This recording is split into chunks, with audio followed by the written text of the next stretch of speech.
Well, Mayor Brandon Johnson arrived in Italy early this morning, preparing to meet with the leader of the Catholic Church. Yeah, in just a few hours, he will lead a nearly 50-member delegation from Chicago to visit with Pope Leo XIV. And our Vince Girasoli joining us live now from Vatican City.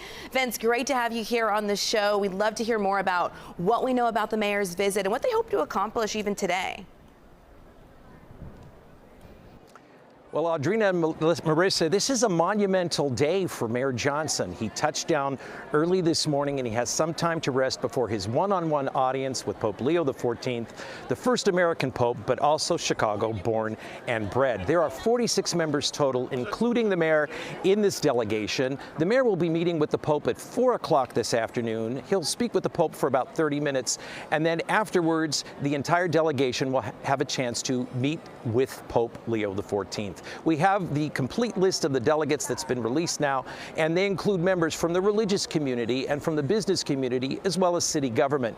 In addition to the mayor, Deputy Mayor Max Budovich will be on the delegation, as well as City Treasurer Melissa Conyers-Irvin and Alderman Lamont Robinson. From the business community, there are representatives from United Airlines, the Chicago Sky, and Sodexo Magic, which is the food and facilities firm.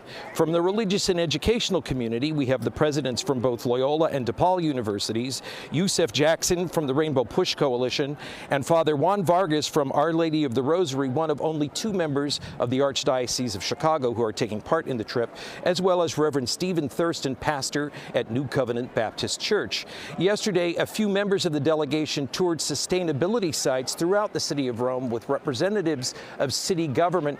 This was a chance to show commitment to sustainability initiatives in both cities and how those initiatives impact not only the environment, but also social justice efforts. Now, what are the broader messages of this meeting between the mayor and the Pope and the delegation and the Pope? Certainly, it's a sign of prestige to have the chance to meet the Pope, but it also sends a message to the Vatican and to the Pope that there is broad support in the city where he was born for his worldview and for his initiatives as he works to end wars, as he calls for social justice. Now, exactly what will the mayor and the Pope talk about? We can only guess right now, but the Pope made a historic comment on Monday apologizing for the church's role in slavery dating back to the 1500s. That may come up. Also, the Pope's calls for ending war, for social justice, and how Chicago might be able to play a role in all of that. That may be something that comes up. And also, in his first papal encyclical, the Pope spoke about the dangers of AI and how AI needs to be disarmed.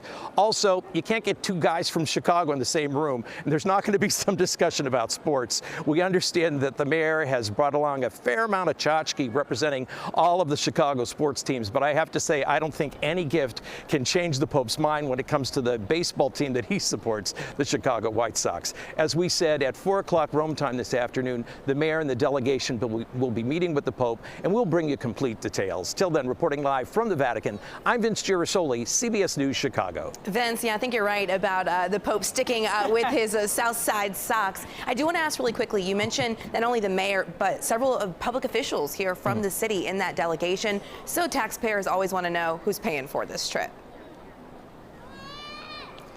That's right. There has been some reporting prior to today that World Business Chicago, which is a nonprofit, was picking up the tab for the travel. They are paying for any of the events that take place here in the city of Rome, travel from one venue to another, but every delegate was expected to pay not only for their airfare, but also out of their own pocket for their hotels. Vince Girasoli live for us at the Vatican. Thank you so much. We'll check back in with you here throughout the morning.